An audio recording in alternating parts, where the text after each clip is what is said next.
How long is a piece of string? This is a question I will often ask my clients when they have a goal and they're getting frustrated with it taking longer than they think it should. We have a tendency to create expectations of how long things should take. And when they take longer than we expect, our default position is to think that either A, we're doing something wrong, or B, that there's something wrong with us. And that's when self-doubt and lack of confidence comes along. But we fail to remember that we don't know how long a piece of string is, or how long it's going to take to find a job, or drop a dress size, or find a partner, or set up a business. At best, we can only guess. We also fail to remember that we can't predict the future. How do you know how long something's going to take, especially if you've never done it before, when you haven't got a crystal ball? We also forget that we can't control outcomes. What we can control is how we show up, what action we take, and how we respond to circumstances. But we can't control the actual outcome. Sorry, that's up to the magic of the universe. And the last thing we fail to remember is that there is nothing wrong with us, because we are innately awesome just as we are.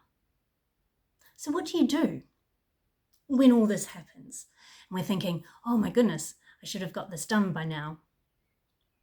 Well, for starters, we need to take some of that pressure off. It's all nice having a deadline and that motivates us, but it can be unhelpful when it morphs into this expectation that we tie our worth and our identity and our ability up in it. So taking the pressure off the outcome and off the time frame, that frees us up, because we stop thinking about the stuff that we can't control, and that's not serving us, and we're able to start focusing on the things that we can control, like showing up, being consistent, embracing a positive mindset, taking action, all that sort of stuff. And the funny thing is that little shift can be enough for progress and magic to take place. So the second thing that we can do is to remember that you aren't the outcome or the lack of progress, and there's nothing wrong with you.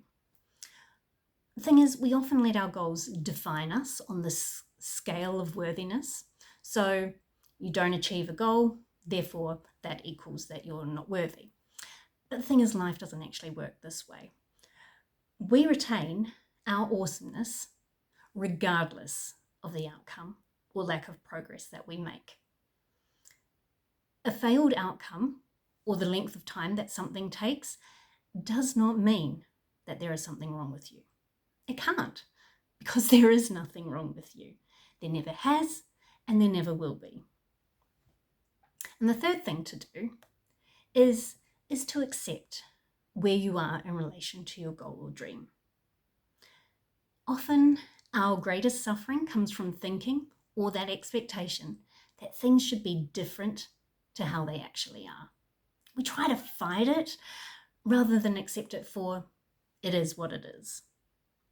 But the thing is, once we accept that, we stop all that overthinking, and that allows us to be more present. And it's from that place that creativity and possibility comes from, where we're able to find new ways of doing things and inspiration and ideas. And suddenly that goal or that dream, it doesn't seem so out of reach anymore. So here's a question to reflect on. Ask yourself, what if where you are right now in relation to your goal or dream is right where you're meant to be? And what can you learn from that experience?